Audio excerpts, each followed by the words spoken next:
बिस्मिल्लाहिर्रहमानिर्रहीम। फ़लस्तीन के बारे में 50 ऐसी बातें जो आप नहीं जानते। क्या आप जानते हैं कि फ़लस्तीन दुनिया के सबसे मशहूर शहरों में से एक है। मक्का यानी खाना काबा की मरम्मत से पहले मुसलमान फ़लस्तीन में मौजूद मस्जिद अल अक्सा की तरफ रुख करके नमाज़ पढ़ा करते थे। दुनिया की सबसे पुरानी बस्ती फ़लस्तीन में ही है। इस्लाम के अक्सर नबी और पैगंबर फ़लस्तीन के रहने वाले थे। इस देश को नबियों का देश भी कहा जाता है। यहाँ पर मौजूद मस्जिद अक्सा से ही हज़रत मोहम्मद सल्लल्लाहु अलैहि वसल्लम ने मेराज का सफ़र तय किया था।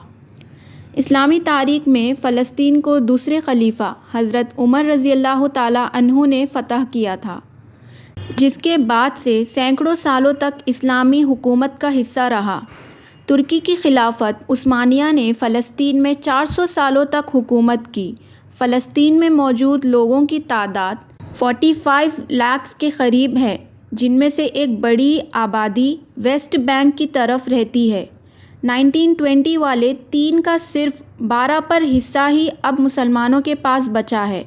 मस्जिद अक्सा पर बना गुंबद इस्लामी दुनिया में बना सबसे पहला गुंबद था।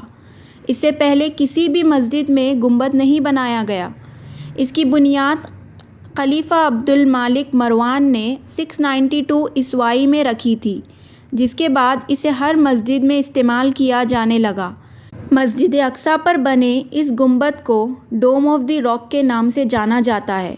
मस्जिद अक्सा 35 एकड़ ज़मीन में बनी हुई है और इसके अंदर कई मस्जिदें और लाइब्रेरी है।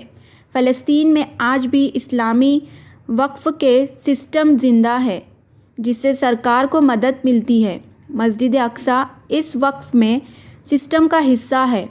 आज भी फ़लस्तीन के 45 हिस्से पर जैतून की खेती की जाती है। फ़लस्तीन आज भी जैतून पैदा करने वाले 10 बड़े देशों में से एक है। इज़राइल के लगातार हमले किए जाने की वजह से फ़लस्तीन में हर साल करोड़ों रुपए का नुकसान होता है, लेकिन इन सब के बावजूद वहाँ आज भी बड़े पैमाने पर कपड़े का कारोबार चलता है।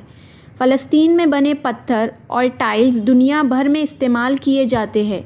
मक्का के मस्जिदुल हरम में इस्तेमाल किए गए कुछ पत्थर भी फ़लस्तीन ही से मंगवाए गए थे।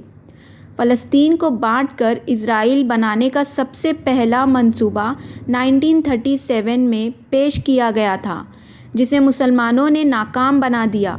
लेकिन सन 1947 में ब्रिटेन ने साजिश करके इसे 2 हिस्सों में बांट दिया और एक नए देश इज़राइल को कायम कर दिया। ब्रिटेन ने हर मुस्लिम देश को कमज़ोर करने की कोशिश की। उसने भारत को भी 2 हिस्सों में बांटा ताकि मुसलमान की ताकत को तोड़ा जा सके। यही काम फ़लस्तीन में किया गया और इस तरह मुसलमानों की ताकत और सल्तनत 2 हिस्सों में बँट गई।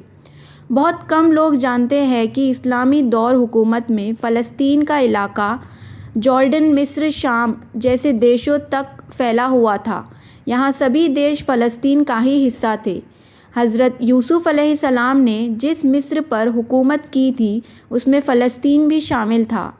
दुनिया के मशहूर बादशाह सिकंदर ने भी इस एक वक्त फ़लस्तीन पर हुकूमत की थी। आपको ये जानकर हैरानी होगी कि खलीफा हज़रत उमर रज़ियल्लाहु ताला अन्हु के ज़रिए फ़लस्तीन को फ़तह किए जाने के बाद ईसाइयों ने कुछ सालों के बाद मिलकर फ़लस्तीन पर हमला किया था, कि जिसमें 700 हज मुसलमान शहीद हुए थे। ये सभी जंगें सलीबी जंगें के नाम से जानी जाती है। 10वीं सदी में हुए सलाबी जंगों के नतीजे में फ़लस्तीन और मस्जिद अल अक्सा पर यहूदियों ने कब्ज़ा कर लिया, लेकिन सन 1187 ईस्वी में सलाउद्दीन अय्यूबी ने ईसाइयों को हराकर एक बार फिर से मस्जिद अल अक्सा को आज़ाद करवा लिया। दोस्तों, खिलाफत उस्मानिया ने फ़लस्तीन पर 400 साल हुकूमत की। फ़लस्तीन और मस्जिद अल अक्सा 1920 तक खिलाफत उस्मानिया के कब्ज़े में रहा, लेकिन 1920 में ब्रिटेन ने इस पर कब्ज़ा कर लिया। जब हिटलर ने यहूदियों को चुन चुन कर मारना शुरू किया, तब यहूदी ब्रिटेन और ईसाई मुल्कों की तरफ भागे, लेकिन उन्होंने यहूदियों को अपने देश में घुसने तक नहीं दिया। ऐसे वक्त में मुसलमान ने उन्हें रहने के लिए जगह दी, लेकिन बाद में मुसलमानों को यही मदद महंगी पड़ गई और यहूदी ब्रिटेन की मदद से फ़लस्तीन में अपना अलग देश बनाने की कोशिश में लग गए। ब्रिटेन ने 1947 में फ़लस्तीन को 2 हिस्सों में बांट दिया और एक नए देश इसराइल को कायम कर लिया। यहूदी पूरे फ़लस्तीन पर कब्ज़ा करके ग्रेट इसराइल को कायम करना चाहते हैं। उनका मकसद मस्जिद अक्सा को गिराकर हैकल सुलेमान की तामीर करना है।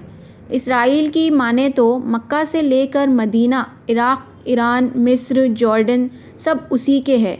उसको ये जानकर शायद हैरानी होगी, फ़लस्तीन को आज भी अपनी सेना और फ़ौजी रखने की इजाज़त नहीं है।